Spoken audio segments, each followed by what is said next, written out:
ประชาชนนี่อันคำว่าที่ว่าผู้หั่งบ่ได้เข้าทุกบ่ได้เข้าคุกผู้ทุกบ่ได้เข้าโรงหมอนี่อยากปิดไปแล้วแต่ว่าเดี๋ยวนี้เริ่มมีแล้วได้มีย้อนมาเข้าโรงหมอมันบ่มียาให้พยายามดึงดูดเอานักลงทุนต่างประเทศมาลงทุนเกี่ยวกับการขุดค้นแร่ธาตุมันการคุ้มครองเกี่ยวกับการจัดตั้งปฏิบัติบรรดาโครงการต่างๆนั้นบ่เข้าสู้ตามสัญญาบ่ถูกต้องตามกฎหมายประชาชนมันพบพอยุ่งยาก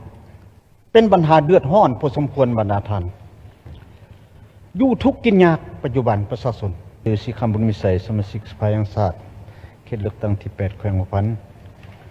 อยากขอมีคำเห็นแลกเปลี่ยนนำรัฐบาลเกี่ยวกับการจัดตั้งปฏิบัติแผนพัฒนาเศรษฐกิจสังคมอยู่ใน6เดือนต้นปี2025นี้บนพื้นฐานก็เห็นดีเป็นเอกภาพตามการประกอบความเห็นของคณะประจำสภาแห่งชาติ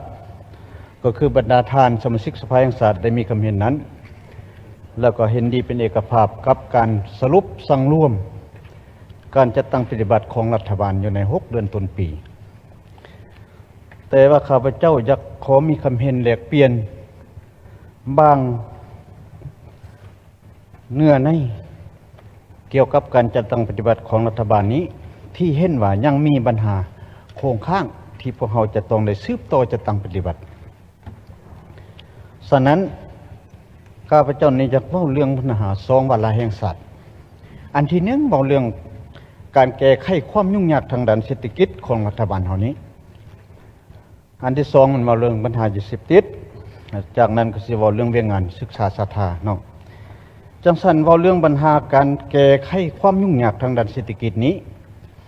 ก็หลายอันที่เป็นผลเด่นที่รัฐบาลได้จัดตั้งปฏิบัติ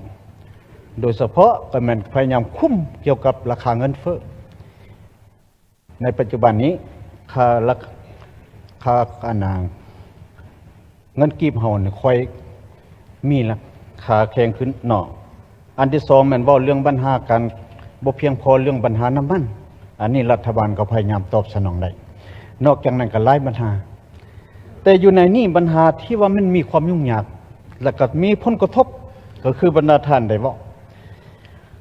การแก้ไขปัญหาจากเศรษฐกิจนี้ในเบื้องแล้วระยะผ่านมานี้รัฐบาลพวกเฮานี่ซุ่มใส่การแก้ไขปัญหาเศรษฐกิจโดยเฉพาะแม่นพยายามดึงดูดเอานักลงทุนต่างประเทศมาลงทุนเกี่ยวกับการขุดค้นแร่ธาตุเห็นว่ากว้างขวางในเมื่อสภาพเป็นนั้นมันการคุ้มครองเกี่ยวกับการจัดตั้งปฏิบัติบรรดาโครงการต่างๆนั้นบ่เข้าสู้ตามสัญญาบ่ถูกต้องตามกฎหมายและพวกเฮาในสมาชิกสภาแห่งชาติประจำเขตเลือกตั้งนี่เบิ่งสภาพความเป็นจริงในปัจจุบันนี้ประชาชนมันพบพอยุ่งยากเป็นปัญหาเดือดร้อนพอสมควรบรรดาท่านอยู่ทุกข์กินยากปัจจุบันประชาชนอยู่ทุกข์ในใดอยู่ทุกข์อยู่บนว่าดินทำการผลิตของเขานี่หมดดินทำการผลิตดินไฮดินนาบ่ยังก็นับมือนับหมดไปป่าไม้ก็หมดอันนี้มันถือว่าเขาอยู่ยากสภาพปัจจุบันและอันกินยากนี่มันยากได้ใดอันกินยากนี่ปกติประชาชนอาชีพของเขาอาศัยธรรมศาสตร์เพื่อเลี้ยงชีพแต่ในปัจจุบันนี้มันผ่านการขุดค้นแร่ธาตุนี่บวกน้ำวังป่าที่เขาเคยอาศัยบ่ได้อาศัยปูปลาอยู่ในน้ำเสียหายไปหมดน้ำขุ่นตลอดและอยู่ในนี่น้ำเนี่ยไปซื้อนาเข้าก็ตายแต่จากนั้นนี่ประชาชนผู้ที่สุขภาพอ่อนเพลียเกิดเป็นเปื่อยเป็นตุ่มขึ้นมาเขายังโทรมาคู่มือนี้อนาถาอันนี้มันปัญหาที่ว่าจุดประสงค์ของรัฐบาลแต่เฮานี่ก็คิดว่าพวกเฮาจะพยายามแก้ไขเรื่องปัญหาหนี้สินแก้ไขความยุ่งยากของเฮาแต่สุดท้ายไปมาเฮาพบเรื่องปัญหาเดือดร้อนให้ประชาชนอันนี้ข้าพเจ้าคิดว่าทางที่ดีพวกเฮาก็เคยมีคำเห็นมาแต่ต้นแล้วกองประชุมสมัยสมานแต่ละครั้งสมาชิกสภาพวกเฮานี่ก็พยายามเอาปัญหาท้องถิ่นเสนอตบรัฐบาลแต่ว่า ผ่านการจัดตั้งปฏิบัตินี่พ้นโครงการแก้ไขนี่บ่ค่อยใดดีเท่าที่ควรและอยู่ในนี้รัฐบาลก็เป็นห่วงในเมื่อที่รัฐบาลก็ไปกวดเห็นสภาพวกเฮาก็ได้ประกอบความเห็นรัฐบาลก็แต่งตั้งคณะลงติดตามกวดกาออกคำสั่งออกนิติกรรมเด็ดขาดตรงโจะหรือว่ายกเลิกเรือบรรดาโครงการที่มันมีผลกระทบแต่ว่าตัวจริงนี่มันนิติกรรมนี่ได้กำหนดแต่ว่าพฤติกรรมตัวจริงนี่บ่เศร้ายังเฮ็ดทั้งปัจจุบันนี้ยังขยายตึมอีกอันนี้เป็นปัญหาจังซั่นอันนี้ก็ได้ยินคำเห็นของประธานเมื่อเช้านี้จิตใจของประชาชนนี่ขอให้รัฐบาลนี้เห็นว่ามันแนวนี้เลยให้หยุดเศร้าจิตใจเขาอยากเสนอนั่นน่ะแล้วอยากให้รัฐบาลหันไปสอกคุดค้นแรงไรครับสิ่งที่มันบ่มีผลกระทบต่อชีวิตการเป็นอยู่นี่ของประชาชนเพราะว่าปัญหาที่เฮาสิได้หันมันน้อยกว่าปัญหาที่เสียหายน้อยกว่าปัญหาที่เสียหายเดี๋ยวนี้นี่พวกเฮาว่าอยู่ในกฎหมายเนี่ยว่าคุดค้นแล้วให้บริษัทหรือว่าผู้ลงทุนต้องได้ทมคืนหมดปรับหน้าดินให้ประชาชนแต่ว่าดินนี่มันเสียหายไปหมดเด้มันไหลลงมาสู่ห้วยสู่ห้องมันบ่มีแล้วจะเอาดินใช้มาทมตัวนี้อันเป็นปัญหาที่ว่ามันเป็นไปบ่ได้อันนี้ก็อยากมีความเห็นของรัฐบาลและปัญหาที่สองนี้เกี่ยวกับเรื่องปัญหาเสพติดเนี่ยก็เป็นปัญหาหนึ่งที่มีผลกระทบต่อการพัฒนาเศรษฐกิจสังคมแต่ในระยะผ่านมานี้พวกเราก็รัฐบาลเขาพยายามชี้นำพาภาคส่วนเกี่ยวข้องนี่จัดตั้งปฏิบัติเกี่ยวกับการแก้ไขปัญหาเสพติดแต่ว่าพวกเราเคยประกอบความเห็นว่าการแก้ไขปัญหาเสพติดนี้ผ่านมานี้ส่วนหลายแม่นเฮาแก้ปรากฏการณ์แต่อันเป็นพื้นฐานที่ว่าเฮาสิแก้แบบยาวนานนี่เฮายังเฮ็ดบ่ได้โดยเฉพาะแม่นศูนย์บำบัดยังอยู่ในระดับเก่ายังบ่ทันเพิ่มเดี๋ยวนี้ประชาชนอยากเอาผู้ที่เสพติดนั้นไปภาคเพื่อบำบัดแต่เจ้าหน้าที่ก็บ่รับเพราะว่ามันเต็มแล้วศูนย์นั้นในเมื่อบ่ได้บำบัดนั้นแล้วเขาก็ปะอยู่เฮือนเขาคือเก่าก็ยังเสพคือเก่าดีบ่ดีบางครอบครัวนี่เพื่อให้มันสงบให้เขากินซะคันบ่ให้เขากินนี่ก็บ่ฮู้ว่าเขาสิอันใดเด้พวกเฮาครับฮู้แล้วเรื่องปัญหาเสพติดเนาะมันปวดมันบ่ได้แม่นมนุษย์คนน่ะเด้จังซั่นให้มันกินนี่มันก็อยู่ดีมันละเป็นอันนั้นอันเฮาแก้ไขกูมือนี่นะพวกทาน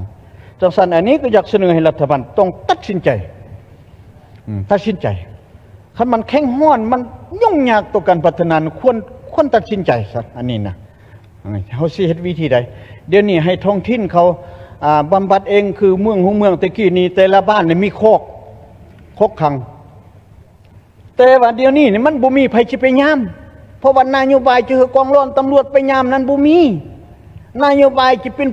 ผู้ที่เอามาบำบัดท่านก็บ่มียาเฮ้ยนุญาตโทษแล้วมันไปบำบัดนี่บ่แม่นธรรมดาเด้มันบ่ได้กินเลยมันพยาธิถอกท้องอันยังเกิดขึ้นได้อันนี้มันเป็นอันนั้นบรรณาทานอันนี้อยากเสนอรัฐบาลเนาะอยากให้ตัดสินใจซะอันนี้เนาะอยากให้ตัดสินใจลองเฮ็ดแนวใดให้ประชาชนมีส่วนร่วมบ่งบประมาณนี้รัฐนี้เอา2ส่วนนะประชาชนส่วน1บ่ซึ่งคิดได้บรรณาทานแล้วถ้าอย่างนั้นเกี่ยวกับเวียงงานศึกษานี่ก็เป็นเวียงงานที่จำเป็นที่สุดเกี่ยวกับเรื่องปัญหาทรัพยากรมนุษย์แต่เฮาเคยเว้าการศึกษานี้บ่ได้คุณภาพย้อนว่าครูเฮาน้อยครูผู้หนึงสอนหลายห้อง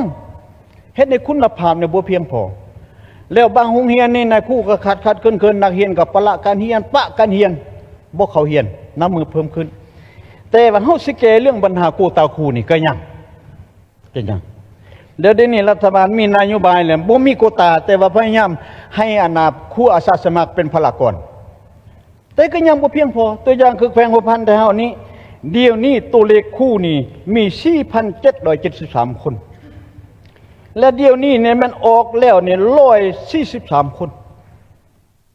ออกบำนาญเสียชีวิตออกอุดหนุนแต่ว่าโควตาบ่มี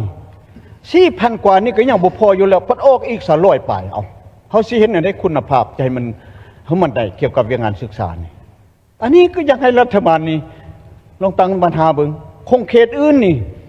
บ่บอกซะเอาคงเขตศึกษาสาธารณะนี่ให้มันเพียงพอ สุขศาลานี่สาธารนี่ก็อยากเคียงคู่กับศึกษาได้เกี่ยวกับเรื่องปัญหาโกตานี่เดี๋ยวนี้แพทย์อยู่ในคันสุขศาลานี่หลายสุขศาลามีแต่ผู้เดียวแต่การบริการประชาชนเนี่ยมีโทษ7-8 บาทขึ้นกับเอาเองนะได้มาบวกเสียเกี่ยวกับอุปกรณ์การแพทย์นี่ก็บ่เพียงพอยาก็บ่เพียงพอพวกท่านพวกเขาก็เคยมีคำเห็นมาหลายแล้วเนาะเดี๋ยวนี้ประชาชนนี่อันคำว่าที่ว่าผู้หั่งบ่ได้เข้าทุกบ่ได้เข้าคุกผู้ทุกบ่ได้เข้าห้องหมอนี่อยากปิดไปแล้ว แต่ว่าเดี๋ยวนี้เริ่มมีแล้วได้มีย้อนมาเข้าห้องหมอมันบ่มียาให้นี่บ่มียาบัดนี้ไปซอกซื้อทางนอกนี่คนทุกข์เขาบ่มีเงินนี่เขาบ่มาเจ็บมันแล้วก็เอาตัวมูตัวไก่เส้นอยู่นั่นแหละโชคดีนะก็ดีกันโชคบ่ดีนะก็เสียไปก็บ่ฮู้อันนี้มันละเป็นแนวนั้นเดี๋ยวนี้บรรดาท่านอันนี้ก็อยากเสนอให้รัฐบาลนี่อยากให้พยายามในแผนอยู่ใน6 เดือนท้ายปีนี่อยากให้รัฐบาลมันเล็งใส่เวียกตัวใดที่มันแข็งหอนที่ต้องได้แก้บ่แก้ได้หลายคือแก้ได้น้อยก็อยากให้รัฐบาลอันนั้นได้ว่ามาเบิ่งแล้วแผนเฮานี่ก็ยังลักษณะรวมๆในบรรดาท่านแล้วบ่มีอันไหนตัวอย่างเสพติดนี่1เจตอันนี้2เจตอันนี้เดี๋ยวนี้เนี่ยต้องให้ได้จากนั้นเรื่องงานศึกษานี่แก้ไขเรื่องปัญหาครูบ่เพียงพอนี่เช่นนั่นแหละเดี๋ยวนี้นี่เฮาเว้าเรื่องปัญหาเอาครูอาสาสมัครเป็นพลากรนี่ก็อยากให้รัฐบาลนี่ประเมินเบิ่งบ่พาเอาหลายเอาน้อยแล้วประเมินเบิ่งเพราะมันบ่มีบำนาญนี่บ่ได้รับบำนาญบำเหน็จเด้มันสิเฮ็ดแท้บ่เฮ็ดภาครัฐเฮานี่ได้คันบ่สันเสียเงินละก็อยากให้มีการประเมินซะก่อนมันละเป็นอันนี้จะเสนอนำรัฐบาลว่าส่วนเรื่องงานอื่นนี่ก็เห็นดีเป็นเอกภาพตามการรายงานของรัฐบาลจังสันข้าพเจ้าขอมีคำเห็นและเปลี่ยนบทเรียนนำทางรัฐบาลมาวันนี้ก็ถึงสุดขอขอบใจท่านประธาน